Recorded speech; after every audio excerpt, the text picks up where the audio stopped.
Olá, meus queridos amigos, tudo bem com vocês? Sejam bem-vindos aqui ao nosso canal Fala Sério Pastor. É muito bom ter vocês aqui. Eu já vou adiantando para vocês. O vídeo de hoje está imperdível.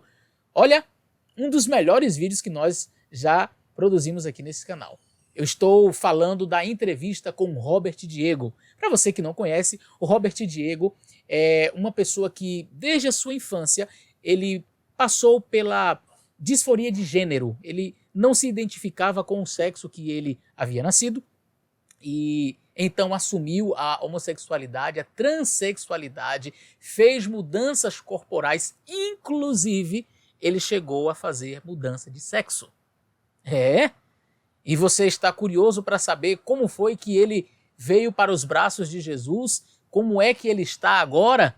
Pois então, fica com a gente até o final desse vídeo. Mas antes, deixa eu fazer um pedido rapidinho para você.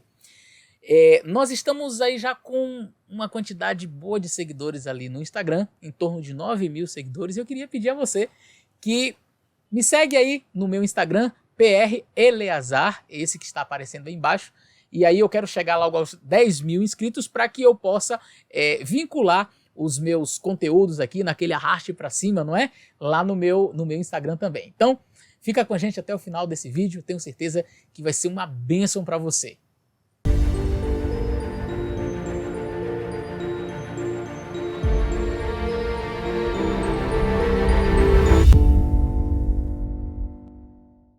Muito bem, meus queridos, antes de nós começarmos a entrevista, vamos ver algumas imagens do Robert Diego, desde a sua infância, adolescência, passando pela transexualidade e como ele está agora. Logo em seguida, então, nós vamos conversar com o Robert Diego aqui no canal.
Muito bem, meus queridos amigos, eu estou aqui com o Robert Diego, ele que já passou em alguns programas de televisão, que já deu o seu testemunho em seu canal, está no link da descrição, você pode entrar, se inscrever, tem muita coisa boa. Você pode também entrar em contato com ele através do Instagram, eu queria que você seguisse o Robert Diego ali no seu Instagram. O seu Instagram é qual mesmo? Vai estar aparecendo aí, fala aí pra gente. É @RobertDiego. Ok, Robert.Diego. Então entra lá no Instagram do Robert, segue ele e tem muito conteúdo. Um palestrante, né? Eu já vi que você palestra, que você e tem muito conteúdo bom. O menino fala bem, se desenrola bem aí com as palavras e eu tenho certeza que o vídeo de hoje vai ser muito especial na sua vida.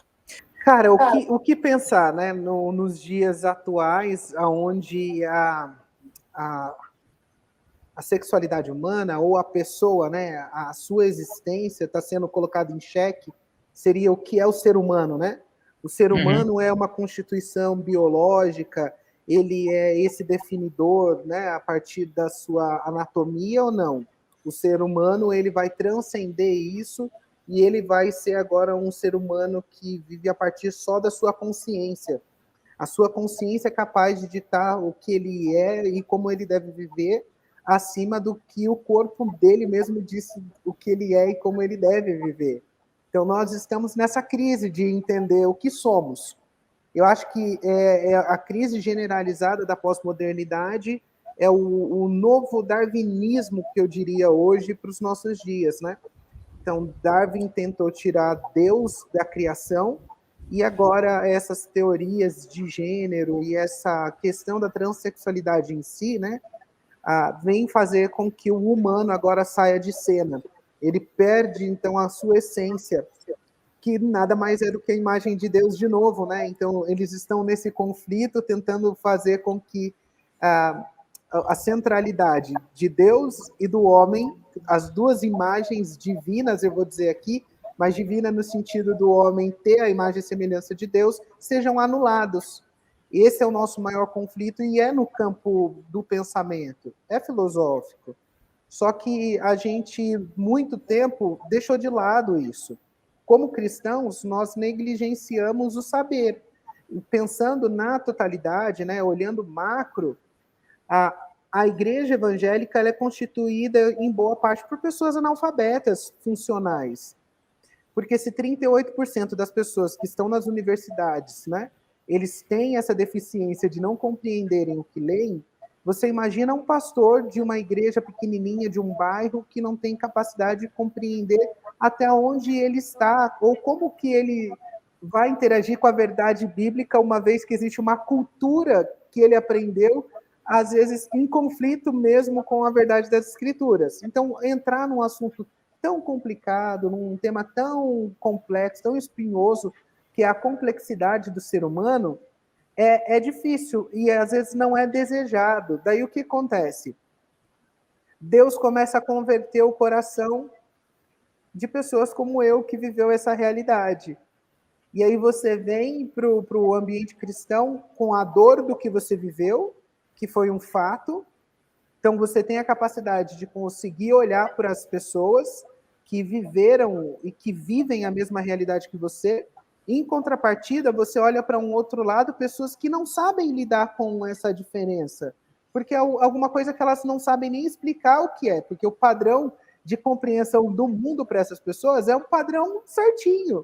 A gente diria, né, um padrão normativo, certinho, bonitinho ali, sem qualquer outra divergência na questão da sexualidade. Não estou dizendo na questão do pecado, não é isso, né? Só como um cara que nunca teve problema na sexualidade, vive uma heterossexualidade, ele não vai conseguir nunca entender o que uma pessoa sente.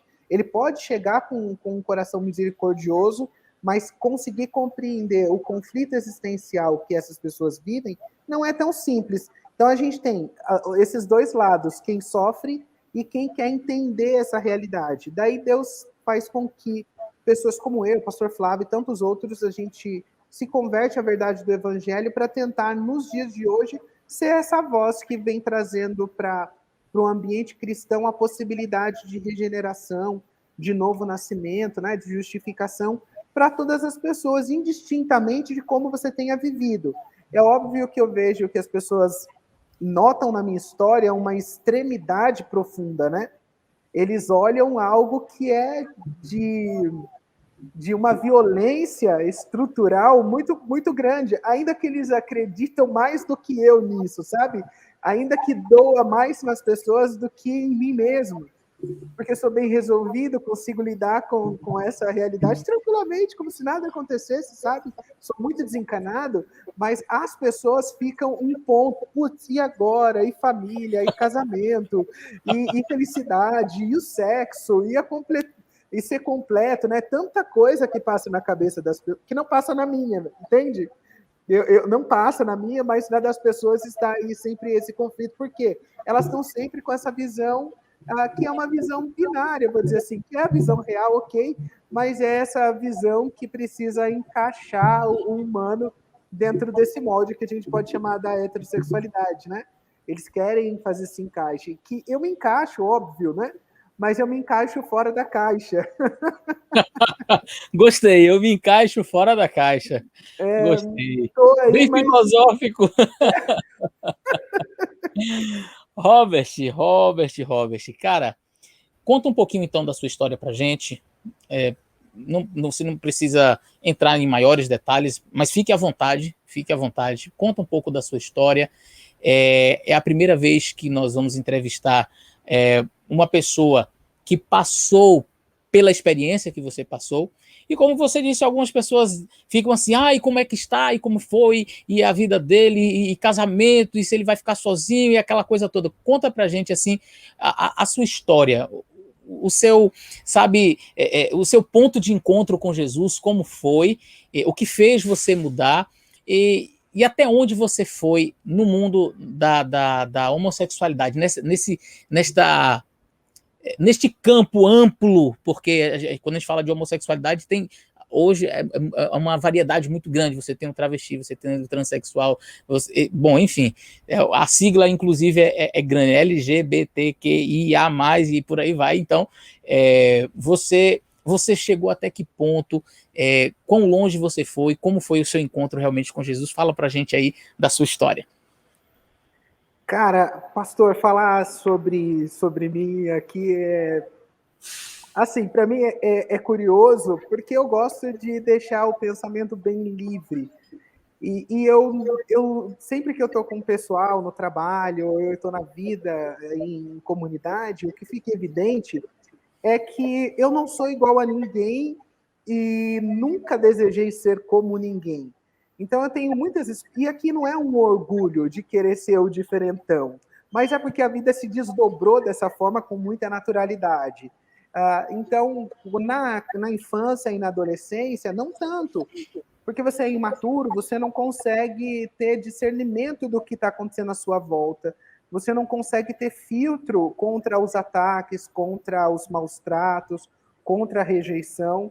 E por isso o que vai acontecendo nesse período, que é o período que você tem uma percepção de diferença.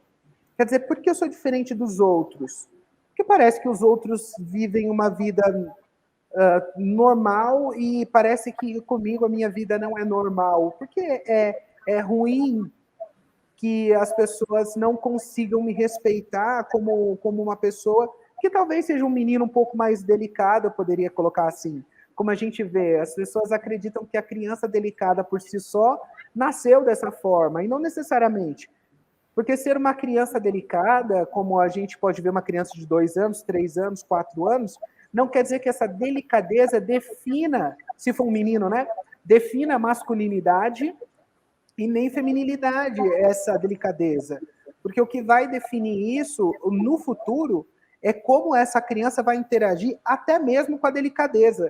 Porque a delicadeza nada mais é do que uma expressão externa de que você pode ter aprendido no desenvolvimento pessoal com outras pessoas. No entanto, o comportamento interno, como você interage com o mundo e com as pessoas, na maior parte das vezes, eu vou dizer aqui quase 100% das vezes, é compatível com o seu corpo, com a sua biologia. Quer dizer que pode ser um menino delicado, mas atitudes extremamente masculinas. Quer dizer que o jeito dele de se portar, pensar o mundo, o jeito dele agir é masculino. Então, às vezes, tem impetuosidades que ele tem que não é feminino, que você pode olhar, que são atitudes que uma menina não teria aquele tipo de atitude, porque ele não deixa de ser um homem. E eu acho que aqui mora um dos questionamentos, né? Nem todo mundo que é delicado necessariamente tem problemas na sexualidade. A gente precisa pensar, porque quando a gente é criança, a gente sofre muito com isso. E hoje a gente está trazendo reflexões já para as pessoas quebrarem essa ideia, para pararem de pensar assim. Porque eu comecei a me descobrir como uma criança, mas não como pessoa, né? Mas como uma criança que tinha gostos diferentes, a partir dos 7 anos de idade. Ali eu já tinha essa noção de que os meninos brincavam comigo de forma diferente e aquilo ali me dava prazer. Ou me fazia me sentir bem. Não só o prazer, porque o prazer a gente limita ele muitas das vezes ao campo sexual, né? Sexual, sim. Mas me fazia com que eu me sentisse bem ali.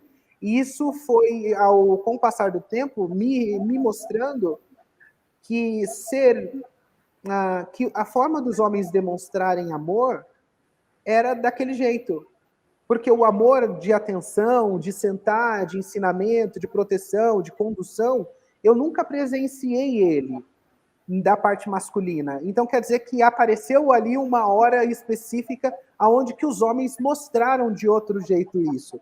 E normalmente isso acontece, infelizmente, no abuso. É o que para mim não era abuso. Mas, olhando hoje, compreendendo as coisas um pouco mais aprofundada, é nítido que era um abuso. Não era uma violência sexual, ok?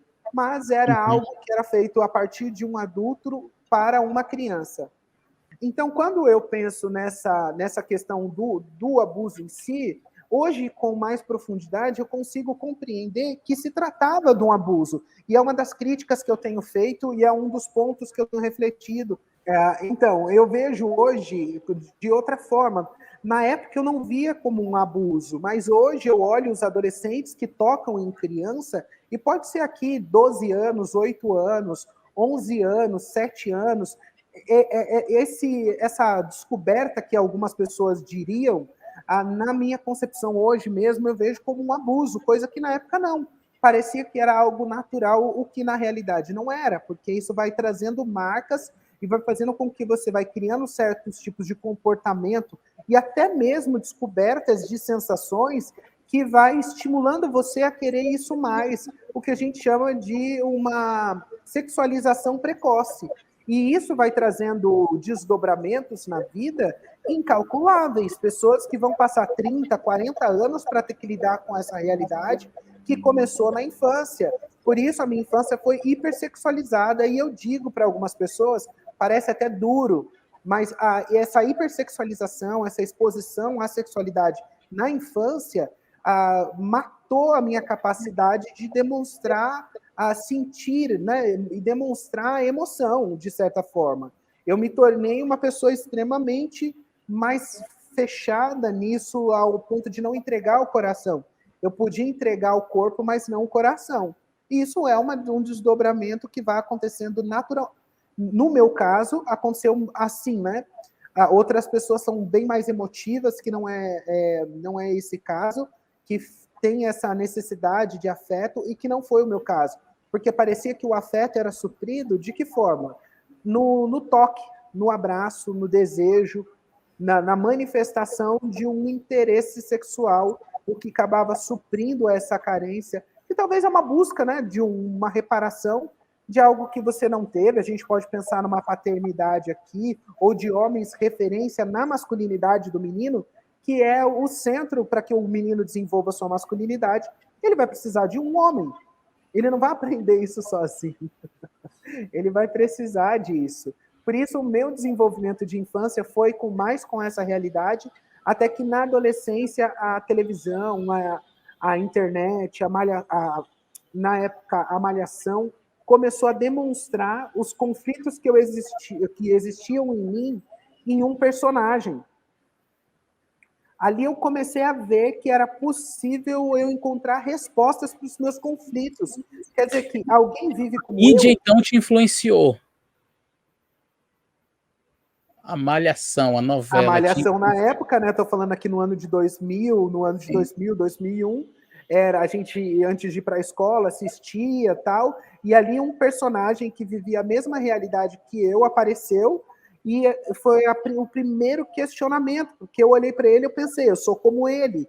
Então, até aqui, eu não tinha compreensão do que era ainda uma disforia de gênero, uma transexualidade. O que eu tinha era lembranças, né, sensações e coisas que me remetiam a... Depois eu descobri o que era a minha transexualidade quando ela deu início, né?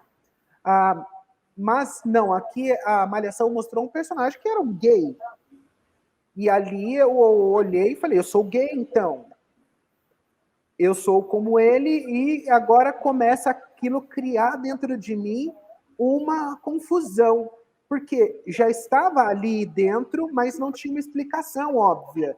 O que é o que eu sinto, né? E agora, a partir dessa idade, dos 15 anos, é quando as coisas vão começar agora a se apresentar e os nomes das coisas vão começar a ser dados. Conheci uma pessoa mais velha que disse para mim que eu era gay. E eu perguntei para essa pessoa, mas como você sabe? Ele falou, porque você é igual a mim.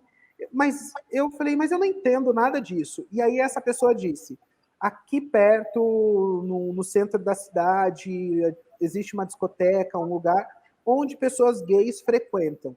Se você quiser entender mais sobre essa vida, você vai lá e você vai conhecer um monte de gente e você vai gostar. Eu falei, ele tem certeza? Ele falou, tenho. E eu sempre fui uma criança, aqui é adolescente, mas uma criança ah, sem amarras. Então eu não tinha as ligações, eu fazia o que eu queria da minha vida desde pequenininho, sem que a minha família percebesse o que eu fazia. Sempre fui muito independente. Desde pequeno, desde os 7 anos eu já saía, andava, ia treinar vôlei a quilômetros da minha casa. Minha mãe não sabia, ninguém sabia o que eu estava fazendo, porque eu tinha uma autonomia que era algo inexplicável. Não tinha como dizer para as pessoas onde que eu estava, o que eu estava fazendo, o que eu estava aprendendo, porque já era algo que tinha a ver comigo. E aí eu decidi, nesse dia que o cara falou comigo, descobrir esse lugar, era uma sexta-feira à noite. E eu fui, quando eu cheguei, várias pessoas lá na porta, tal, estavam se preparando para entrar. E eu fui tentar entrar, não deixaram, falaram, você é menor de idade, não pode entrar. Claro, eu tinha 14, ia fazer 15 anos, não deixaram eu entrar.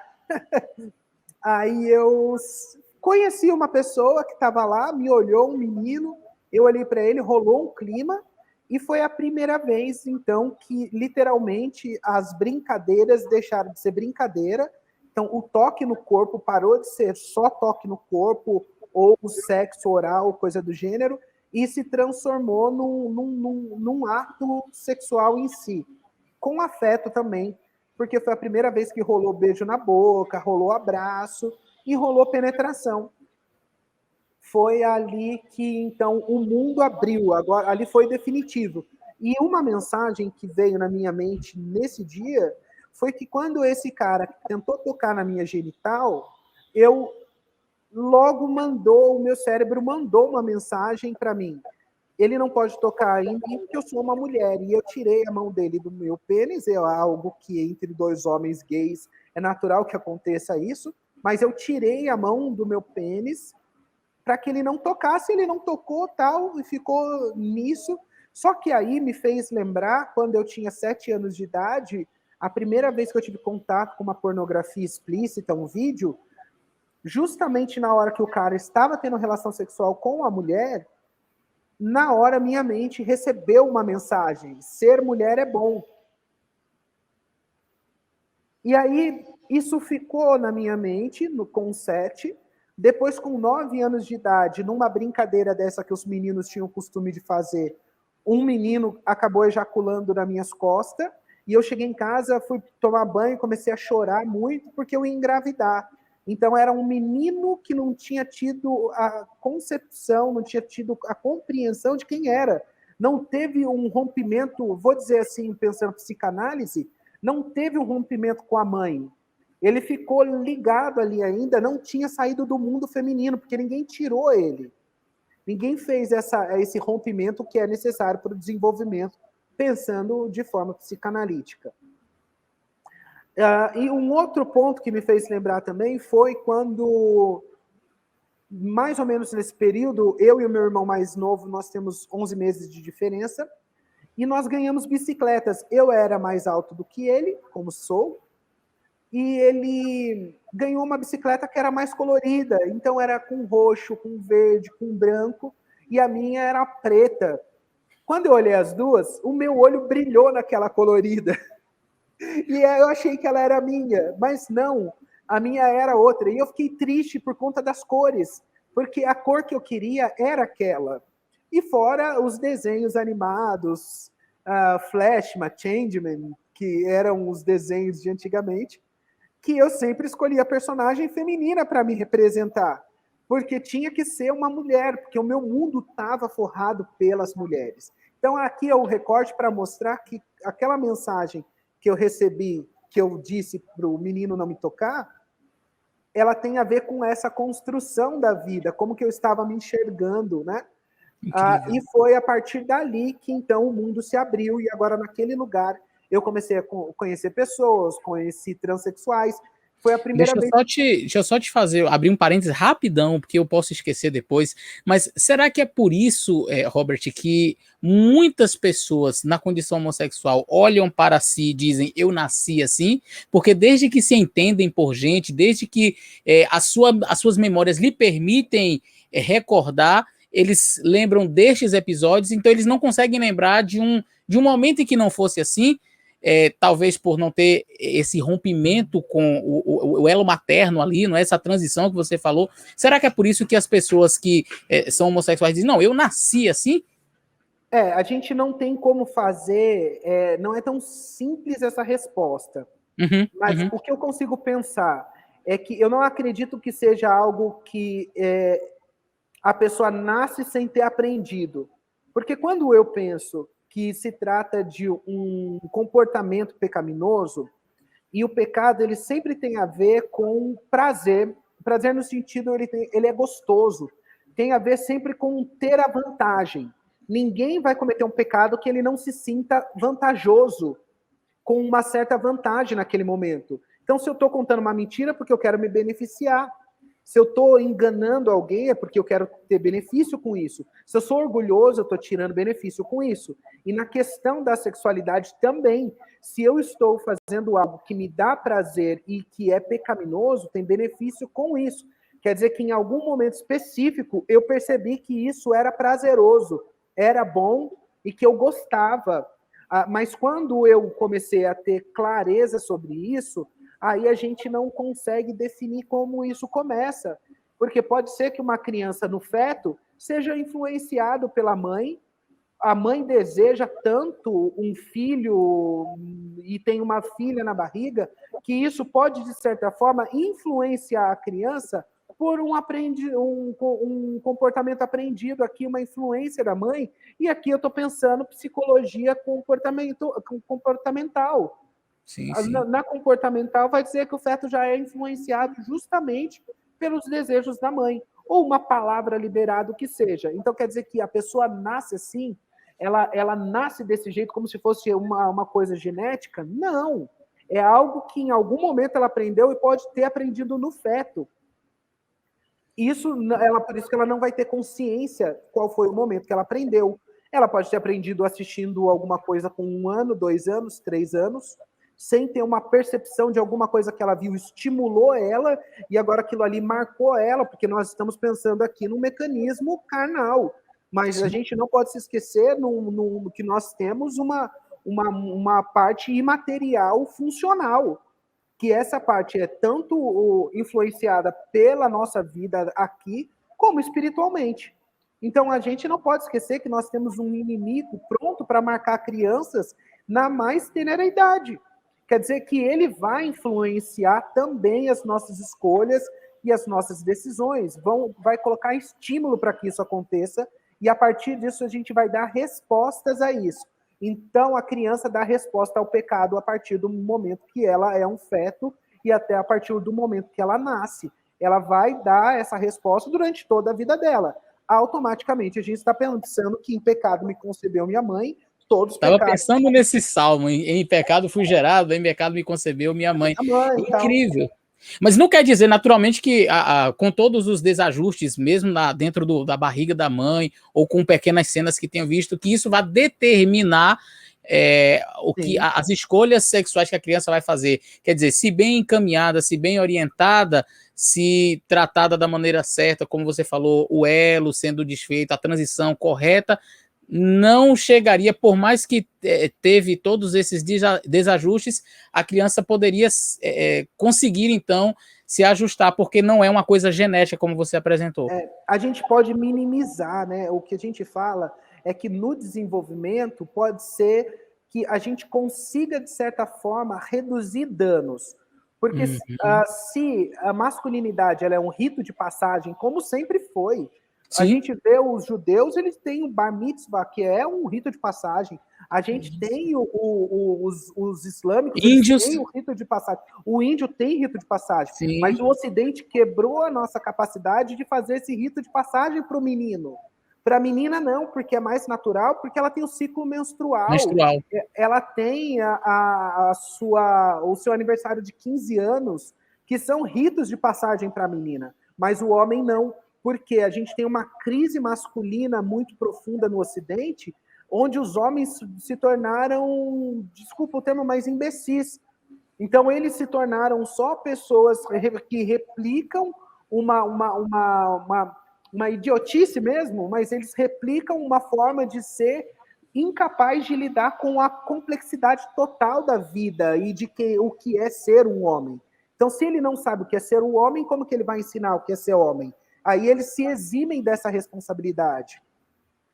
Incrível. Eles vão entrar justamente em choque nessa questão. Por quê? Para poder ensinar o outro, você precisa aprender. Isso é uma crise generalizada, porque você pode pensar aqui na vida cristã, onde homens poderiam fazer esse passo natural, fazer isso, só que se eles não conseguem fazer isso como pais, você acha que eles vão conseguir fazer isso como irmão mais velho de um garoto que viveu homossexualidade, não teve a oportunidade de viver isso, e agora esse cara, em vez de se aproximar, se distancia, porque tem uma série de coisas na cabeça? Não, ele é frágil, ele é fraco, e essa fraqueza na masculinidade tem gerado muitos problemas. Então, esses ritos de passagem negligenciados vão trazer problemas que a gente poderia minimizar. Por isso que nosso incentivo hoje é as famílias se estruturarem para diminuir o problema. E voltando lá, então, nesse período foi a primeira vez naquela discoteca que eu encontrei um homem, uma mulher, para mim era uma mulher, e as pessoas falaram que não era, e eu cheguei e fiz uma pergunta inconveniente. Falei, mas você é homem? E a menina, a travesti, no caso, falou para mim, na época não tinha toda essa frescura, disse que sim, e me explicou, e aquilo ali bateu em mim como algo assim inexplicável. E o desdobramento vai acontecendo muito natural, né?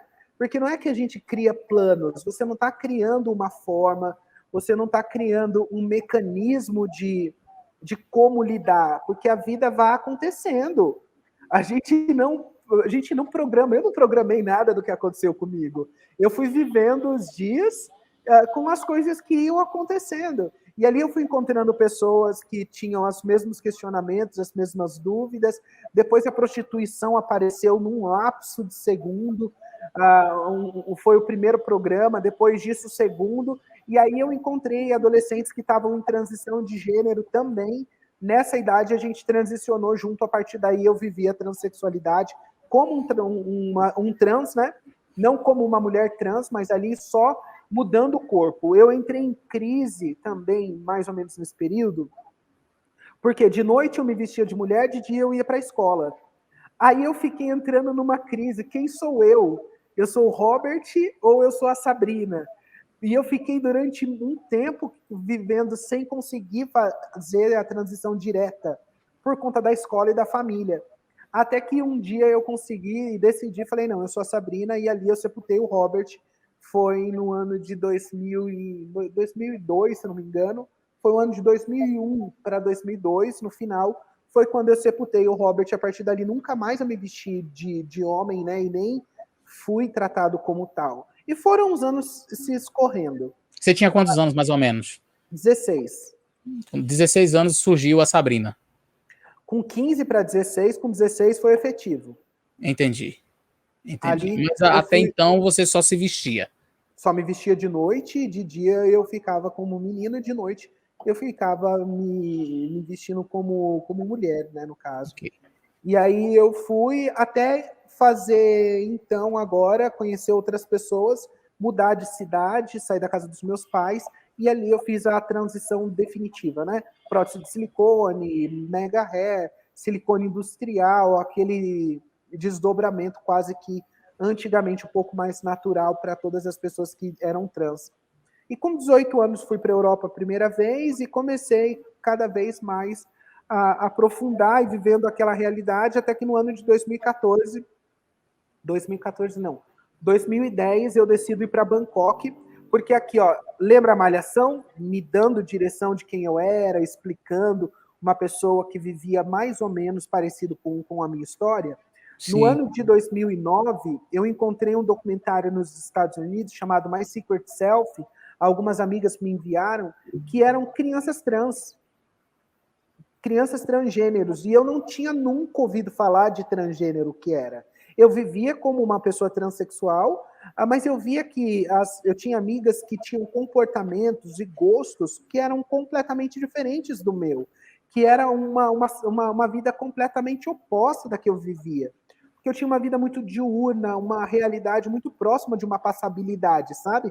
Passar batido no meio da rua, sem que as pessoas notassem que eu era uma pessoa trans. E isso me fazia ter acesso à sociedade com mais facilidade, coisa que outras não. E nesse No caso, documentário, você, assim, a figura feminina era muito forte, não dava para muito perceber, forte, não seria dava. isso. Isso.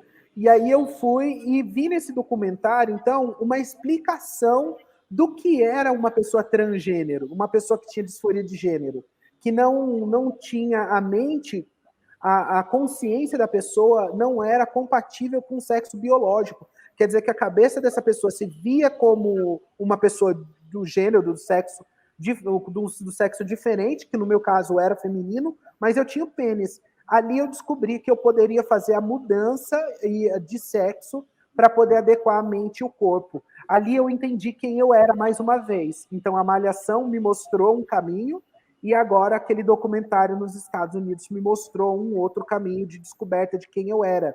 E eu fui, sem medo, insegurança, incerteza alguma, porque eu sabia que era aquela realidade que eu precisava viver. Ainda que a mensagem do evangelho já era algo conhecido à minha vida. Eu amava Jesus, respeitava Jesus, conhecia Jesus, me batizei com 11 anos de idade, passei a minha adolescência num ambiente da igreja e tal. Então eu sabia os riscos que eu corria, mas eu não me privei de viver essa realidade. No ano de 2010, então, eu faço a mudança. No ano de 2011... Bangkok, na Tailândia. Bangkok, na Tailândia. No ano de 2010, 2011, 2012, 2013, 2013, Jesus vai ao meu encontro. Não deixou nem eu viver muito tempo aquela realidade. E aí eu pergunto, falo, Deus não deixou eu casar? Porque todas as vezes que eu marquei casamento não rolou. Um impedimento ao casamento inexplicável, mas em compensação a cirurgia, a mudança tal aconteceu e eu pude, naquele dia, me sentir em paz. Mente e corpo entraram em harmonia. Isso foi uma realidade.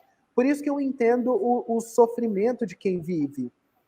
Por isso eu consigo me colocar nesse lugar. Que a pessoa não vai ter condição de se enxergar de outra forma, porque ela se vê assim. Só quem tem a capacidade de fazer com que a gente enxergue verdadeiramente quem somos é o Senhor. Porque ele abre os nossos olhos de mortos e faz com que os nossos olhos se tornem vivos, capazes de enxergar a realidade. Isso é um novo nascimento, a regeneração do coração, um milagre do batismo, né, desse selo que Deus faz no coração das pessoas. E a partir dali você tem essa capacidade de se enxergar. Mas fora dessa realidade, a gente não tem muito o que fazer. Ainda mais sabendo que grande parte das pessoas que vivem essa realidade são conhecedores da mensagem como eu era. É perca de tempo insistir e tentar dizer aquilo que as pessoas já sabem. É mais fácil a gente deixar que Deus haja no seu tempo oportuno e tenha um coração intercessório, tenha uma vida de clamor. É porque o clamor custa mais do que falar. Falar, a gente fala por qualquer coisa. A gente simplifica a vida quando, na realidade, a vida não é tão simples assim, amigo. É verdade. Mas a gente acha que nas nossas palavras é fácil simplificar. E aí eu tive um encontro com Deus na minha casa no dia 3 de agosto de 2013, e foi aonde o Senhor falou que era a minha última oportunidade, que se eu morresse vestido de mulher, eu seria condenado e tal. E ali Deus falou de forma sobrenatural. Isso foi aqui no Brasil? Foi em Roma. Então, você foi primeiro para Bangkok, depois você retornou, você estava morando na Itália, na eu fui para Bangkok, vim para o Brasil, passei 3 meses, voltei para a Europa, fiquei na Europa alguns meses, voltei para o Brasil, fiquei no Brasil 11 meses e voltei para a Europa. Essas idas e vindas, você então disse ter encontrado a harmonização, né? A harmonia entre mente e corpo. Você se olhou, se viu mulher agora, a retirada do órgão, então tudo agora estava perfeito. O que mudou então? Você pensou que seria então 100% feliz e isso não aconteceu? Assim, o problema aqui, que é um dos problemas que eu acho que nós precisamos sempre trazer para o debate, sim, isso em todos os lugares que nós estivermos, Eu estava num debate de saúde pública esses dias na Câmara, no Senado Federal e tal, e eu falando justamente nisso. A questão é que a gente esquece de olhar que o que é a felicidade, como que nós vamos encontrar essa felicidade. Para a gente encontrar ela, a gente precisa de uma coisa que eu chamaria de completude. Quer dizer que nós precisamos estar em harmonia não só com a mente, com o corpo. Porque agora existe uma mente, que é uma consciência, existe um corpo, mas existe também uma questão que tem a ver com questões mais filosóficas ou religiosas. Porque se eu chegar para o médico e perguntar para ele ali, doutor, me explica o que é a vida após a morte, ou se eu perguntar para qualquer outra pessoa da psicanálise ou da psicologia, eu quero saber o que será da minha vida quando eu morrer. Você consegue me explicar, me dar uma fórmula, me dizer o que é? Ah, não, você não sabe responder isso, isso não está no seu campo de estudo, então beleza, eu tenho que ter liberdade de buscar quem vai me responder isso. Eu tenho que ter liberdade de chegar numa consciência tranquila e de não ter insegurança. Quando será a minha passagem? Para isso, quer dizer que eu preciso de quem me responda. E se não são vocês, eu encontrei essa resposta através de pessoas religiosas. A religião está me dando boas respostas. E quando a religião ela entra mostrando para mim que existe uma forma que agora eu tenho de pensar, quer dizer que ela me abre uma possibilidade. E quando eu penso no cristianismo, ele me demonstra claramente o que é o mundo, me demonstra quem eu sou, demonstra como eu viver e qual será a minha recompensa futura, qual será realmente, então, o meu dia de descanso e qual vai ser, como vai ser para sempre, então, viver no mundo perfeito. Porque essa é uma possibilidade que eles me dão que ninguém me dá. Então, sendo assim, eu precisaria entrar agora e colocar em xeque quem eu era, como eu vivia, para eu poder entender que a vida não se resumia só à minha aparência e o meu corpo, mas tinha a ver também com a minha alma. E aí eu entrei em crise. A minha crise foi, e se eu morrer hoje, para onde eu vou? O A que será? eternidade, então, começou a mexer com você. A eternidade mexe com todos, só que eles não assumem. Por isso que a eternidade precisa entrar no debate. A eternidade precisa, a morte precisa entrar. O povo não quer falar, quer jogar para debaixo do tapete. Mas não, se você acredita que a sua forma, não digo você, né, pastor, mas eu digo, se a pessoa acredita que ela pode viver como ela quiser no final da trajetória dela, então, ela vai dar um salto no escuro, é um direito dela fazer isso. Mas é o meu direito também entender que eu posso dar um salto, em vez de dar um salto no escuro, dar um salto literalmente de confiança naquilo que já ficou mais do que claro para a gente, que é o Filho de Deus, a sua morte e ressurreição, a sua Amém. atuação no mundo. E Amém. quando eu me deparo com essa realidade, então agora acabou, porque agora eu entrei na verdadeira crise, porque a minha crise era com o corpo, não era? Mas agora eu vou entrar com a crise entre ser ou crer, eu sou o que eu quero ou eu sou o que eu creio. Porque a crise agora é eu sou o que eu quero ser, né? Eu sou o que eu sinto ou eu sou o que eu creio. Então agora quem vai sobressair nessa questão? É o sentir ou é o crer? E aí foi quando o crer tomou conta da minha vida e eu passei então a ser cristão e eu entendi que eu não me movia mais pelo que eu sentia, e sim pelo que eu cria. Agora a minha crença começou a colocar em ordem todas as coisas. E você vê que a crença ela é tão profunda, ela é tão forte que ela colocou em ordem o que era desorganizado. Porque eu nasci como um menino, biologicamente homem, estava numa confusão, numa disforia de gênero, mas a crença tinha capacidade, desde o começo, de colocar tudo em ordem. Antes, né, quem dera fosse que antes eu já tivesse sido alinhado, porque o que eu vivo hoje transcende muitíssimo o que eu vivi no meu passado, deveria viver isso há muito tempo, mas a crença tem capacidade de colocar o nosso mundo inteiro em ordem. Nosso mundo social, nosso mundo psíquico, nosso mundo espiritual, tudo ele entra em ordem. Coisa que não, a transexualidade ela tem capacidade de fazer você se sentir melhor socialmente, mas ainda tem uma fagulha dentro do homem que a gente diz que é a busca pela eternidade, Eclesiastes vai dizer, está dentro do homem. Está aí batendo dentro dele e a gente quer uma explicação, a gente quer entender. E as pessoas não vivem sem espiritualidade. Por isso elas vão buscando a nova era, né? Essas formas de espiritualidade onde não existe pecado, onde não existe responsabilidade, onde não existe olhar para si e ver que você é um devedor, um pecador. Mas você olha para si achando que você é um cidadão que precisa fazer o bem para todo mundo e que isso já isenta você de responsabilidades futuras, porque daí você é uma boa pessoa, e boa pessoa merece bons lugares. Porque isso é um antropocentrismo, né? E essa é a questão. Quando a gente se depara, então, com o cristianismo não, ele vai desnudar as nossas vidas, e agora não sou mais eu que vivo, Cristo vive em mim, se torna agora uma forma de vida, onde eu nego a mim mesmo, tomo a minha cruz e sigo. Quer dizer, que eu estou disposto a caminhar com Cristo, mesmo contra as minhas vontades, os meus sonhos, os meus desejos, os meus planos, porque os pensamentos que Deus tem ao nosso respeito são maiores do que os nossos próprios pensamentos. Se ele está fora do tempo, é atemporal, nosso Deus, e ele é soberano e eterno, quer dizer que ele já sabe qual que é o meu destino. Não é mais fácil eu confiar na condução dele para a minha vida do que confiar eu mesmo em mim? Porque eu sei o que a confiança em mim me fez. A confiança em mim fez com que o meu dia, com que os meus dias fossem abreviados e eu poderia ter tido o meu último dia de vida. Isso foi o que eu escolhi viver.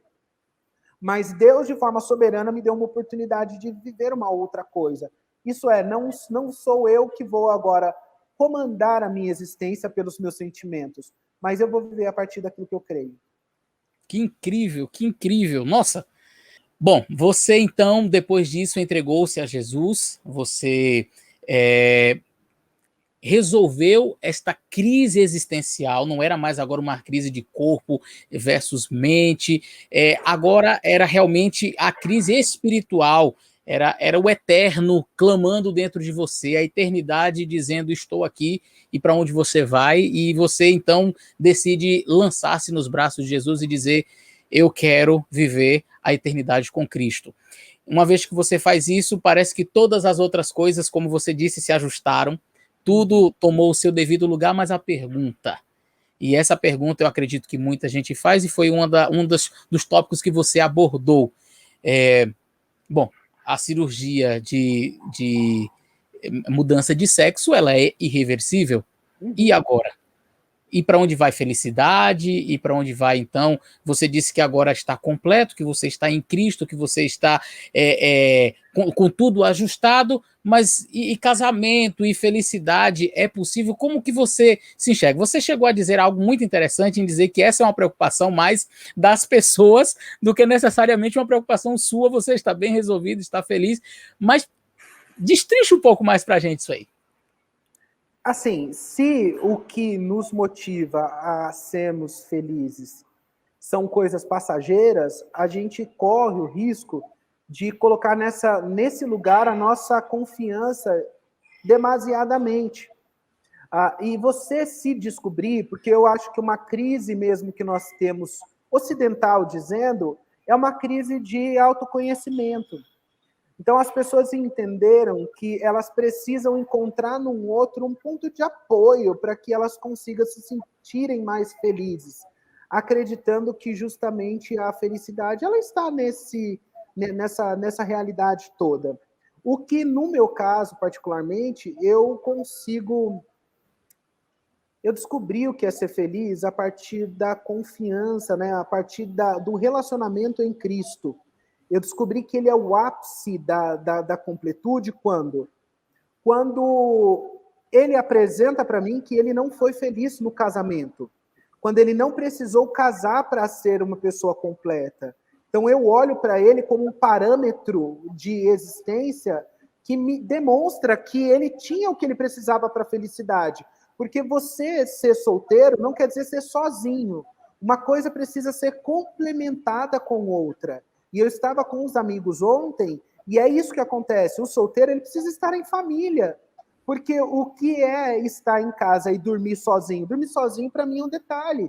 Mas agora, viver solitário é um problema, né? Viver só, não ter outras pessoas. E a comunidade, a igreja e a família da fé, ela vem justamente suprir esse buraco, coisa que deveria ser, né? Estou colocando assim. Algumas pessoas sofrem para encontrar esse lugar, até mesmo por conta das questões pessoais de introspecção, dificuldade de interação, por conta de autocomiseração, vitimismo. Muitas pessoas têm essa dificuldade, que não é o meu caso.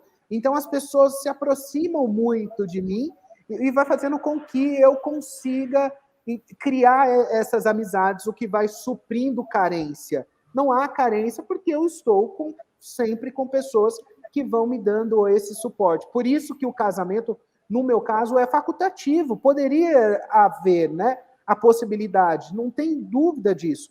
No entanto, há uma felicidade tão profunda dentro de mim que eu consigo dividir com o Senhor o meu momento de solitude. Eu consigo dividir com Ele esse tempo dentro de casa e encontrar formas de ter maiores relacionamentos com Ele. E aí é uma questão mesmo de se auto-perceber, que é o contrário oposto de muitos meninos que vivem a homossexualidade ou viveram e se converteram. A primeira coisa que eles já buscam é encontrar uma família, criar uma família que eles nunca tiveram, porque eles querem reparar um buraco. E eu não estou tentando reparar um buraco familiar na minha vida, porque eu já coloquei um ponto final no que aconteceu no meu passado. E eu não quero reparar o meu passado, porque eu tenho um olhar completamente voltado para o meu futuro, sabendo que o que aconteceu, passou. Então, não preciso de uma família para reparar carências. Ao contrário, eu preciso de outras coisas. E no meu caso, diferente, para onde que eu fui? Eu fui para o mundo dos livros. Eu fui para o mundo acadêmico, mesmo não estando no ambiente acadêmico. Eu fui para o mundo da literatura sem ser um literário. Então, eu fui descobrindo coisas que eu fui entrando, abrindo lugares, coisas que foi, claro, Deus, o Espírito Santo me conduziu, mas isso fez total diferença na minha vida. E hoje eu agradeço muitíssimo a Deus. Talvez se eu tivesse casado, teria casado mal casado, teria vivido um relacionamento fadigoso, onde eu não teria vivido as coisas que vivi e ainda irei viver, porque eu tenho uma flexibilidade, uma movimentação maior, mais desimpedida para servir a Deus do que talvez alguém que é pai de família e precisa trabalhar para sustentar os seus filhos. São essas coisas que eu vou olhando e colocando valores que para algumas pessoas não enxergam porque são extremamente sentimentalistas. E eu não sou essa pessoa carente. Ao contrário, eu sou uma pessoa resolvida. Por isso as pessoas colocam mais preocupação nessa questão de como vai ser agora do que eu, porque eu não estou nem aí com essa questão, entende? As pessoas colocam mais problema onde eu não vejo problema. As pessoas veem mais problema no meu corpo do que eu mesmo. As pessoas veem mais problema na minha solteirice do que eu mesmo. Então, as pessoas estão com uma perspectiva tão mínima, elas estão olhando a realidade de uma forma tão reduzida que elas não conseguiram entender que, pela infinita misericórdia de Deus, o meu olhar é mais amplo. Então, eu consigo olhar horizontes que elas não olham, eu consigo olhar possibilidades de servir a igreja melhor do que elas imaginam. Então, e conseguir lidar com as adversidades da vida mais tranquilo. Porque quando você é solteiro e você precisa lidar com a adversidade, é você que vai passar a sua luta. Agora, quando você é um pai de família, você precisa entender que você vai precisar lutar por essas pessoas. E isso não quer dizer que eu não lute por pessoas. Eu luto pela comunidade da fé. Eu luto pelos irmãos da fé. Eu luto, eu aprendo, eu tenho me dedicado a estudar para ensinar pessoas como lidar com as suas famílias. Eu não tenho, mas eu dedico tempo para que a sua família seja sadia. Eu dedico tempo para que os seus filhos cresçam num bom ambiente. Eu dedico o meu tempo para que os filhos dos meus irmãos tenham uma vida melhor do que a que eu tive. Que incrível, que incrível. Olha, Robert, já estamos em quase 1 hora e eu não senti o tempo passar. Eu não senti o tempo passar. Simplesmente incrível, incrível a sua história. A sua fé, o seu despreendimento, a maneira como você enxerga a vida, a maneira miraculosa como Cristo tem atuado em você. E nesse pouco tempo de diálogo com você, a gente dá para ver assim como Cristo tem trabalhado na sua vida. E o seu testemunho, não existe coisa assim mais fantástica do que o testemunho pessoal, a maneira como Deus trabalha na nossa vida. E a sua vida tem sido um testemunho vivo do poder de Deus.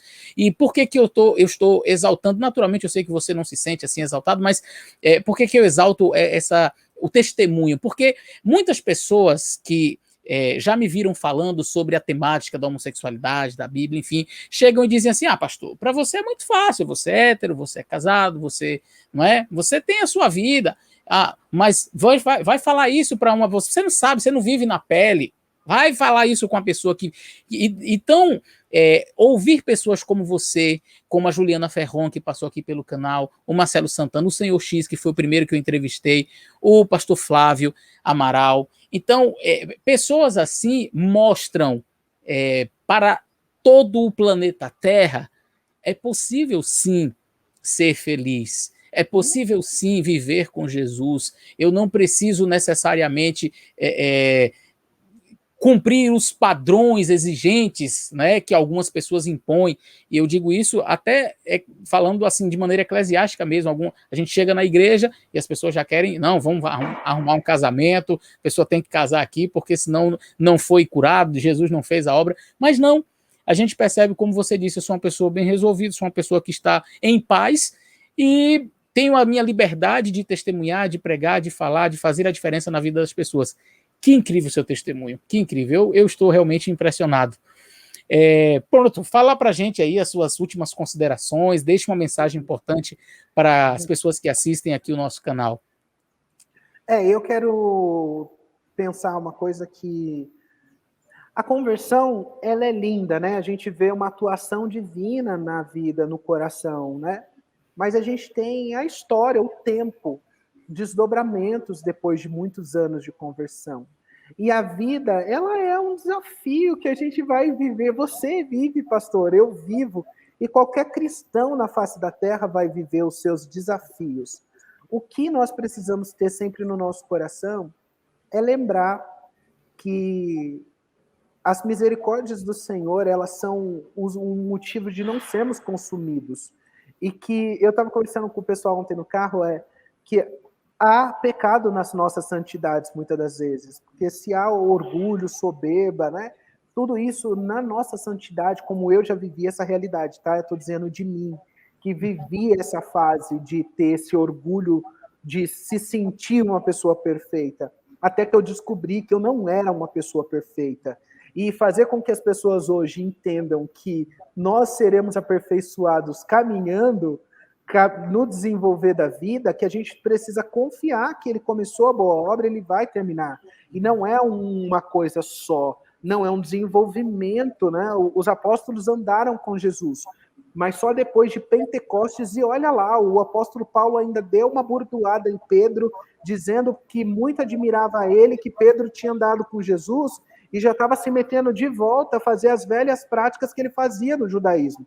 Quer dizer que depois de até os apóstolos, nesse tempo de caminhada, eles tiveram que lidar com questões que fazem parte da vida. E então, se tem um menino, uma menina, alguém que seja que está nos ouvindo, não pare na caminhada, caminhe ela, não desista da fé, confie que Jesus vai cumprir, vai fazer, ele vai...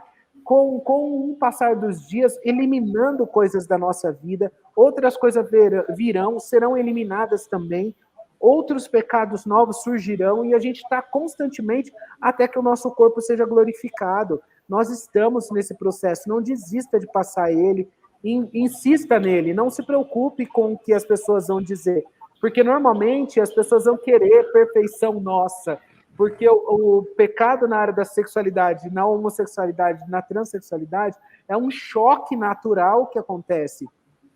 E por isso as pessoas olham para a gente nessa busca de perfeição. Mas não tenta ser perfeito no sentido, na sua força. Confie que Deus vai nos aperfeiçoando gradativamente. Eu acho que essa é uma dica que eu gostaria de deixar para as pessoas não colocarem um fardo demasiado sobre as suas costas, e lançar sobre o Senhor o nosso fardo, porque ele tem um jugo suave e o fardo dele é leve, sabe? Amém, amém. Robert, muitíssimo obrigado pelo seu tempo, por ter concedido esta entrevista. Eu repito a você que nos acompanhou até agora, no link da descrição está o canal. Eu também vou deixar aí o Instagram do Robert, você pode segui-lo nas redes sociais. Ele desenvolve um ministério fantástico, atua no aconselhamento, conversando com jovens, palestrando e fazendo aquilo para que Deus chamou para fazer, né, que é pregar o evangelho. Louvado seja Deus, Robert, por sua vida. Amém. Fiquei muito feliz com a entrevista. Acredito que muitas pessoas serão abençoadas, enriquecidas com esta entrevista, tá bom? Fiquem com Deus, meus queridos, e até o nosso próximo vídeo.